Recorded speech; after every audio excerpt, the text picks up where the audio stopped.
Welcome back to our YouTube channel में आपका स्वागत है। चलिए आज का पॉलिटी सेक्शन के हिस्टोरिकल बैकग्राउंड जो इंडियन कॉन्स्टिट्यूशन के क्वेश्चन है उनको स्टार्ट करते हैं। क्वेश्चन नंबर 1 डिस्कस कर लेते हैं। Who was the first to suggest the need for a constituent assembly after independence, यानी किसने पहली बार किसने सजेस्ट किया था कि कॉन्स्टिट्यूएंट असेंबली होनी चाहिए? It was M.N.. Roy. Answer is M.N.. Roy. M.N.. Roy के बारे में एक्सप्लेनेशन ऐड किया हुआ है, चलिए देख लेते हैं। M.N.. Roy, a pioneer of the communist movement in India, suggested the need for a constituent assembly in 1934 में इन्होंने कहा था after independence, and he also suggested the radical nature of democracy. Question number 2 discuss कर लेते हैं। Always confusing question, always asked question. Which of the following was the first governor general of Bengal? पहले governor general of Bengal कौन थे? मैं governor की बात नहीं कर रहा हूँ, governor of Bengal additional title, governor general of Bengal. It was none other than Warren Hasting. चलिए क्वेश्चन नंबर 3 स्टार्ट कर लेते हैं। क्वेश्चन नंबर 3 है, which of the following was the last governor general of India? Historical background में ये question पूछे जाते हैं। हिस्टोरिकल बैकग्राउंड है इंडियन कॉन्स्टिट्यूशन का। Which of the following was the last governor general of India, यानी last governor general of India कौन थे? तो वो थे Lord Canning. Question option C is the right answer. Question 4 पहले पढ़ लेते हैं। East India Company got the exclusive right of trading in India under the charter granted by Queen Elizabeth in. Question number 4 है ये, तो इसका जो सही आंसर है वो है option B. Option B is the right answer. Question number 5 discuss कर लेते हैं। In 1765 the East India Company got Diwani rights in Bengal, Bihar and Orissa. What is the meaning of Diwani right? Diwani right का मीनिंग क्या है? Right over revenue only, right over civil justice only, right over revenue and civil justice only, right over revenue criminal and civil justice only. इसका जो सही answer है वो है option C, right over revenue and civil justice only. Question number 6 discuss कर लेते हैं। Question number 6 है, which one of the following, which one is not a feature of regulating act of 1773? इनमें से कौन सा फीचर नहीं है?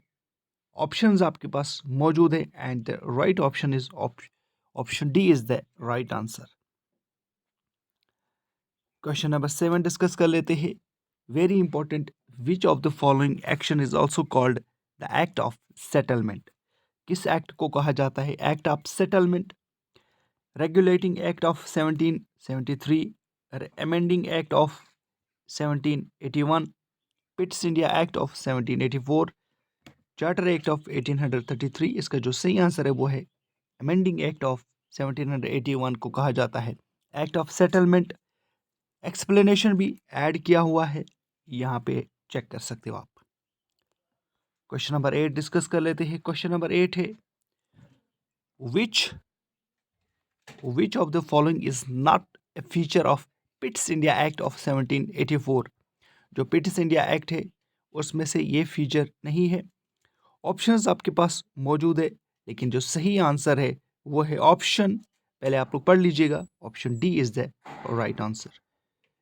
It was regulating act of 1773 that recognized for the first time the political and administrative functions of the company.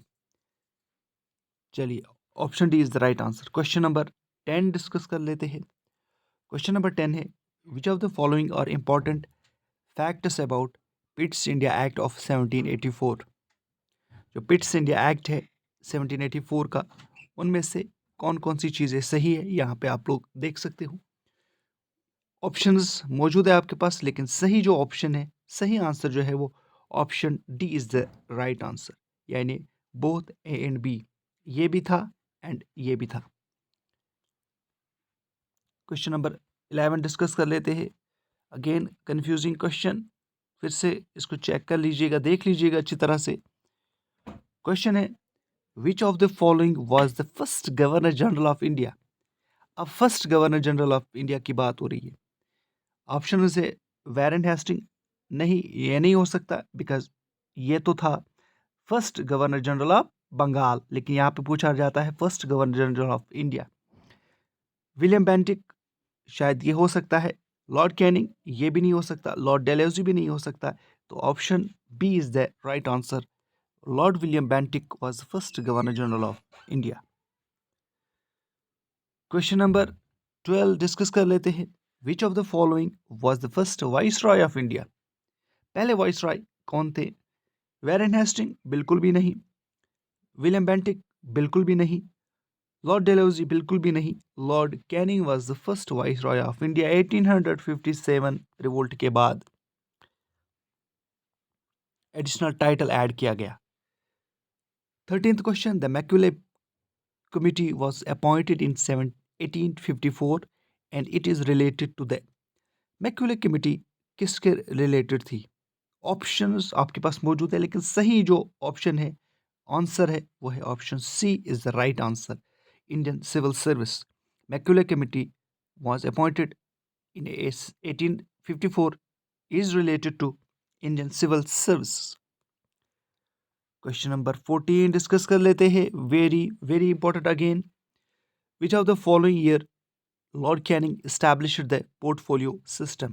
पहली बार portfolio system Lord Canning ने कब establish किया। ऑप्शंस आपके पास मौजूद है, लेकिन सही जो आंसर है that is 1861। Portfolio system was again, इसको चेक कर लेते हैं।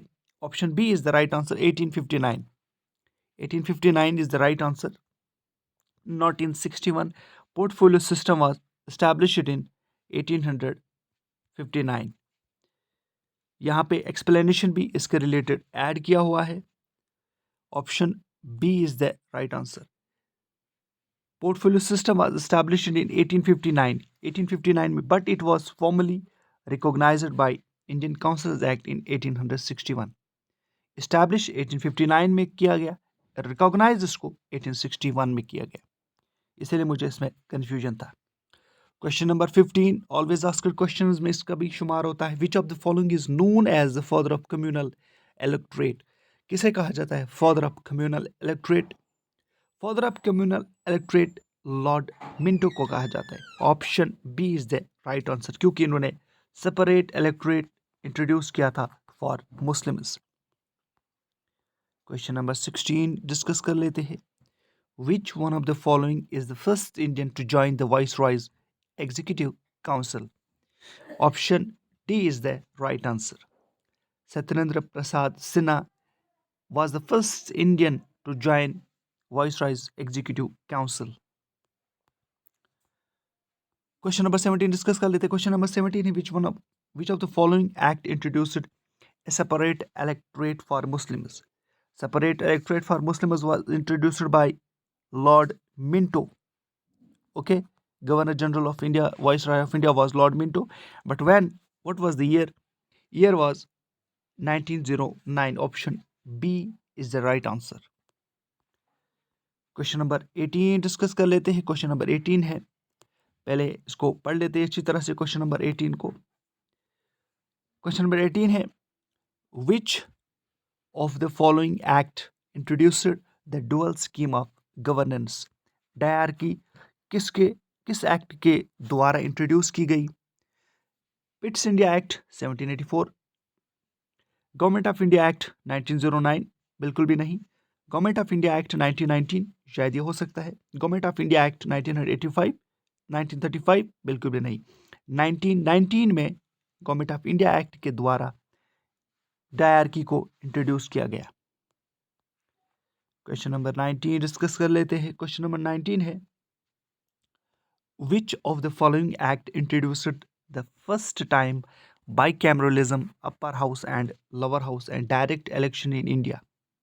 Option C is the right answer. Again, Government of India Act 1919. आज का last question very important question ये भी बन जाता है। The cabinet mission of 1946 was led by option A is the right answer. Sir Pethick Lawrence जो lead कर रहे थे कैबिनेट मिशन को ऑफ 1946 का। चैनल को सब्सक्राइब कर लीजिएगा, वीडियो को लाइक करना ना भूलिएगा। Thank you very much. आगे इसी तरह से हम MCQ सीरीज बाकी सब्जेक्ट्स का भी लेके आएंगे। इंडियन हिस्ट्री से रिलेटेड भी आपको हमने ऐड किया हुआ है क्वेश्चंस MCQs, डिस्क्रिप्शन में लिंक है। करंट अफेयर्स हम डेली अपलोड करते हैं और इस तरह से बाकी जो एग्जाम्स के लिए खासतौर पर करंट अफेयर्स का जो डेली डोज होगा हम यहाँ पे अपलोड करेंगे। Thank you very much.